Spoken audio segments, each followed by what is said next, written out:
നീ അങ്ങനെ വരും. എന്താ സംഭവിച്ചെന്നല്ല പിടിയുണ്ടോ? സാറേ ഞാന് ജോലിക്ക് പോയതാ രാവിലെ. അന്നേരം ബസ് സ്റ്റോപ്പിലാക്കുന്നു പറഞ്ഞോണ്ട് പുറകെ കയറിയതാ.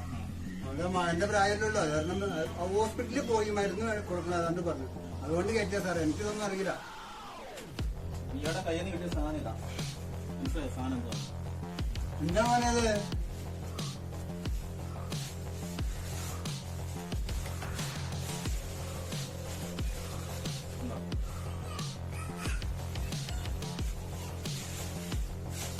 ഇനി മേലാല് പരിചയമില്ലാത്ത ഒരാളും ഉണ്ടായിരിക്കും.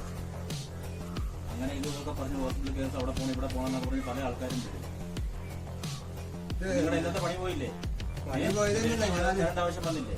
ഞാൻ അല്ലെങ്കിൽ തന്നെ കഷ്ടപ്പാടും ഇതായിട്ടാണ് പണിക്ക് വേണ്ടി ഇറങ്ങിയത്. നിന്നോട് ഇഷ്ടം മനസ്സിലല്ല. നിങ്ങൾ ഇവിടെ ഓടി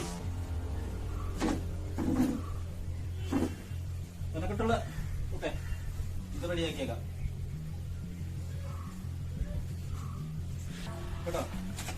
എനിക്കില്ലടാ മോനെ എന്നെക്കൊണ്ടൊരു അച്ഛൻ. എന്റെ ജോലിയൊക്കെ ചെയ്ത് ജീവിക്കാൻ പറ്റില്ല. ഇതിനെങ്ങനെ കഷ്ടപ്പെട്ട് ഈ പോയിച്ചേട്ടനൊക്കെ കഴിയാണ്.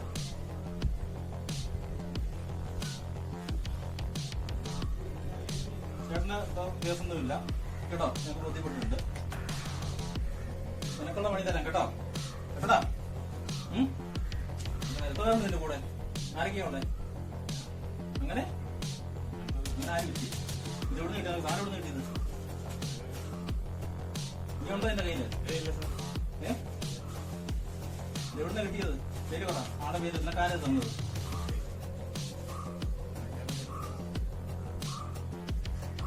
ഞാൻ പറയിപ്പിച്ചോളാം കേട്ടോ. അപ്പൊ ചേട്ടൻ വയ്ക്കോ. ഇനി മേലെ ഇതുപോലുള്ള സംഭവങ്ങൾ ആവർത്തിക്കാതിരിക്കുക. അവനവന്റെ കാര്യം നോക്കി പോകും. പഴയ കാലമൊന്നും ഒന്നും ഉണ്ടാവില്ല സാർ. ഞാൻ ഒറ്റക്ക് വണ്ടി ഓടിച്ച് പോകണോളൂ. ആ നമ്പറും പേരും കറക്റ്റ് അഡ്രസ്സും കൂടെ എഴുതിയിട്ട് പോരെ. മൊബൈൽ നമ്പർ വെച്ചത്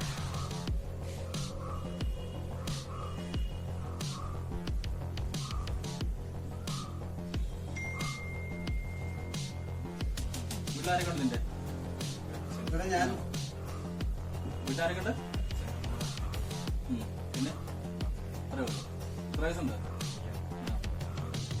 പഠിക്കുന്നുണ്ടോ? ഇതാ പഠിപ്പ് അല്ലേ? സാധനമാണ് പഠിപ്പ് അല്ലേ? കൊള്ളാം.